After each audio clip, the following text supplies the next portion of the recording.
प्रश्नावली 5.1 का पहला कह रहा है कि क्या करना है, इसमें पूरा कोण ज्ञात करना। ठीक है, तो किताब के अनुसार या किसी भी कोण को बनाते समय या तो चांद का प्रयोग करो, नहीं तो परकाल का प्रयोग करो। नहीं तो तुम लोग जो है चांद का और परकाल का प्रयोग करके बनाना, हम बता दिए हैं। ठीक है, ये चांद है, इसका प्रयोग करके तुम लोग बनाओगे। पहला में 2 चित्र दिया, एगो 30 डिग्री का, एगो 55। तो 30 डिग्री में एगो कोण बना कर दिखा दिया है। ठीक है, दूसरा हमको बताना है और दोनों मिलकर पूरक होना चाहिए। 23 का हो गया, तो इसका मतलब है कि 90 डिग्री का दोनों मिलाकर होगा तो पूरक होगा। तो 90 माइनस 30 बराबर 60 डिग्री। यानी यहाँ पर जो कोण बनाएंगे, ठीक है, ये कितना डिग्री का होगा? 60 डिग्री का। तो यही आंसर हो गया। ठीक है, इसी प्रकार दूसरा नहीं तो पूरा कोण कितना का होता है? 90 डिग्री का। इसमें से 55 घटा दो, कितना हो जाएगा बोलो तो? ये हो गया 35 डिग्री का। तो यहाँ पर एक कोण बना दो, ठीक है, और ये हो जाएगा 35 डिग्री का। तो ये आंसर हो गया। दूसरा में 5.1 का दूसरा में केवल पूरा कोण बता दें। ठीक है, तो कितना दिया है? 35। 2 कोण को मिला करके कितना होना चाहिए? 90। इसका दूसरा कोण निकालो, 90 माइनस 35 बराबर 55 डिग्री। यही तुम्हारा आंसर हो गया। ठीक है, इसी तरह दूसरा में 90 माइनस 54। तो 90 में से 54 घटाओ 36।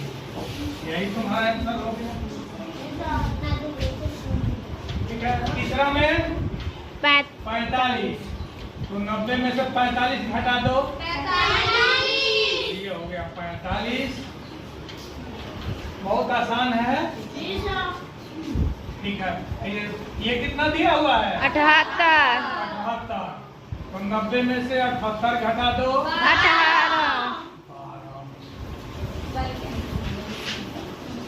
देखो इसमें कोण नहीं बनाना है, बस केवल कोण बता देना है कि हमको यदि कोई बनाने के लिए कहे या परीक्षा में आ जाए तो हम कितना का कोण बनाएंगे।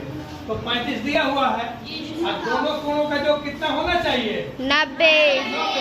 तो 90 में से 35 घटा दो, 55 का तुम्हें बनाना पड़ेगा। यदि परीक्षा में कहेगा कि कोण बनाओ तो कितना का बनाओगे? 55 का। इसी तरह दूसरा में कितना दिया हुआ है? और दोनों का जो कितना होना चाहिए? 90। तो 90 में से 54 घटा दो, कितना आ जाएगा? यदि परीक्षा में कोण बनाने के लिए कहेगा तो 36 डिग्री का बना देना। यहाँ प्रश्नावली 5.1 का तीसरा प्रश्न है कि इसमें 3 गो कोण दिया हुआ है और तीनों अलग अलग है। ठीक है, तीनों क्या है? अलग। ये मत सोच लेना कि ये इसके साथ है, ये इसके साथ है, ऐसा नहीं है। तीनों अलग अलग है, लेकिन संपूरक कोण बताना है। पहले क्या बताए? पूरक कोण। अब बताना है संपूरक कोण। तो संपूरक कोण में 2 कोणों का जो कितना होगा? 180। तो 180 लिखो, 110 दिया है तो इसको घटा दो। ठीक है, कितना आ जाएगा? 70 डिग्री। यानी दूसरा कोण कितना का बनाओगे? 70 डिग्री का। यही तुम्हारा है। ठीक है, आसान है कि भारी है? आसान है। उसी तरह दूसरा में 180 माइनस कितना घटेगा?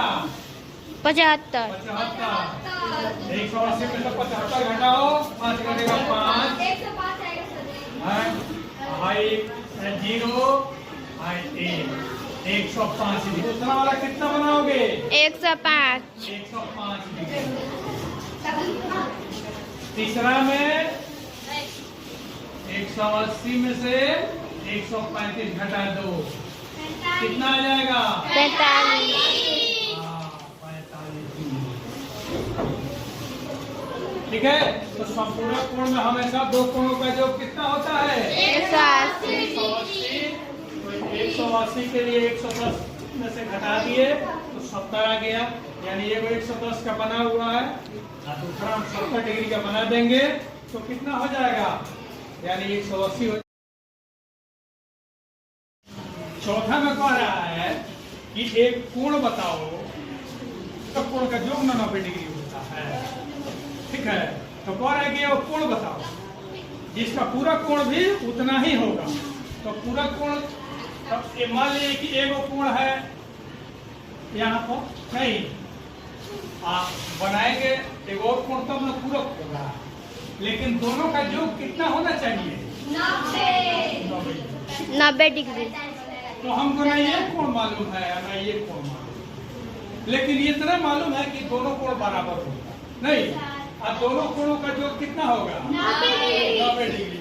तो बराबर कोण ज्ञात करने के लिए हम इसको 2 से भाग दे देंगे, तो यानी 90/2 45 डिग्री। यानी यहाँ पर कितना का होना चाहिए? 45 डिग्री का।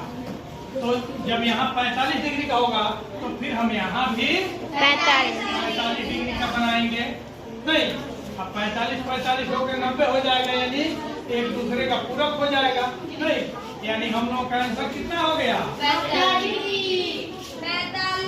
45 डिग्री।